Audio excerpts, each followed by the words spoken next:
وہ عورت روز اس نوجوان کو دیکھتی، لیکن وہ بغیر اس کی طرف دیکھے سر جھکا کر اس گلی سے گزر جاتا۔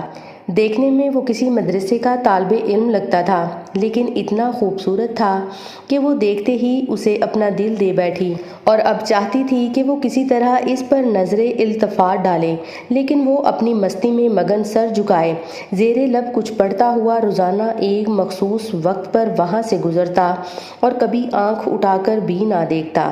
اس عورت کو اب ضد سی ہو گئی تھی۔ وہ حیران تھی کہ کوئی ایسا نوجوان بھی ہو سکتا ہے جو اس کی طرف نہ دیکھے، اور اسے ایسا سوچنے کا حق بھی تھا۔ وہ اپنے علاقے کی سب سے امیر اور خوبصورت عورت تھی، خوبصورت اتنی کہ جب وہ باہر نکلتی تو لوگ اسے بے اختیار دیکھنے پر مجبور ہو جاتے۔ اسے حیرت تھی کہ جس کی خوبصورتی کو دیکھنے کے لیے لوگ ترستے ہیں، وہ خود کسی کو پسند کرے اور وہ مائل نہ ہو، اس کی طرف دیکھنا گوارا نہ کرے۔ اپنی انا کی شکست اور خوبصورتی کی توہین پر وہ پاگل ہو گئی اور کوئی ایسا منصوبہ سوچنے لگی جس سے وہ اس نوجوان کو حاصل کر سکے اور اس کا غرور توڑ سکے۔ آخرکار شیطان نے اسے ایک ایسا طریقہ سمجھا دیا جس میں وہ پھنس کر وہ نوجوان اس کی بات مانے بنا رہ ہی نہیں سکتا تھا۔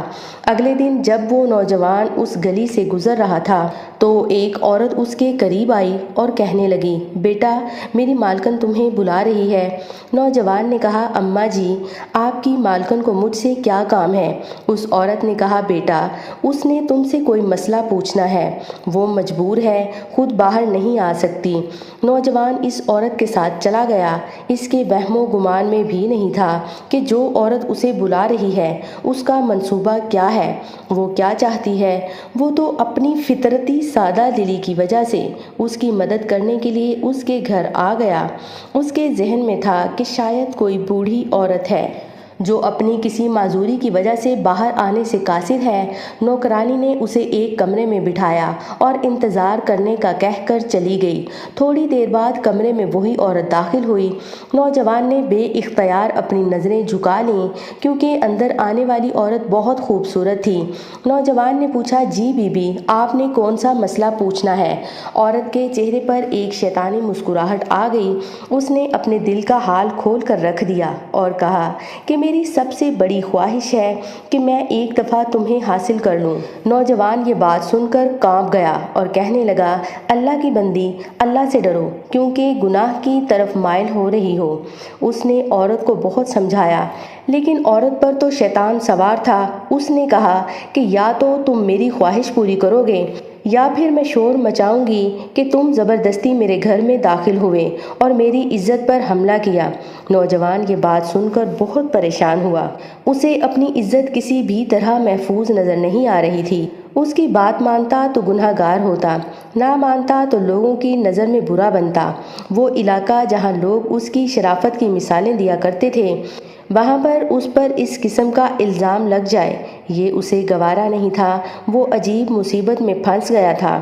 دل ہی دل میں وہ اپنے اللہ کی طرف متوجہ ہوا اور اللہ سے مدد چاہی تو اس کے ذہن میں ایک ترکیب آ گئی۔ اس نے عورت سے کہا کہ ٹھیک ہے، میں تمہاری خواہش پوری کرنے کے لیے تیار ہوں، لیکن پہلے مجھے بیت الخلاء جانے کی حاجت ہے۔ عورت نے اسے بیت الخلاء کا پتہ دیا۔ اس نوجوان نے اندر جا کر ڈھیر ساری غلاظت اپنے جسم پر مل لی اور باہر آ گیا۔ عورت اسے دیکھتے ہی چلا اٹھی، یہ تم نے کیا کیا ظالم؟ مجھ جیسی نفیس طبیعت والی کے سامنے اتنی گندی حالت میں آ گئے، دفع ہو جاؤ، نکل جاؤ میرے گھر سے۔ نوجوان فوراً اس کے گھر سے نکل گیا اور قریب ہی ایک نہر پر اپنے آپ کو اور اپنے کپڑوں کو اچھی طرح پاک کیا اور اللہ کا شکر ادا کرتا ہوا واپس مدرسے چلا گیا۔ نماز کے بعد جب وہ سبق میں بیٹھا تو تھوڑی دیر بعد استاد نے کہا کہ آج تو بہت پیاری خوشبو آ رہی ہے۔ کس طالب علم نے خوشبو لگائی ہے؟ وہ نوجوان سمجھ گیا کہ اس کے جسم سے ابھی بدبو گئی نہیں اور استاد جی طنز کر رہے ہیں۔ وہ اپنے آپ میں سمٹ گیا اور اس کی آنکھوں میں آنسو آ گئے۔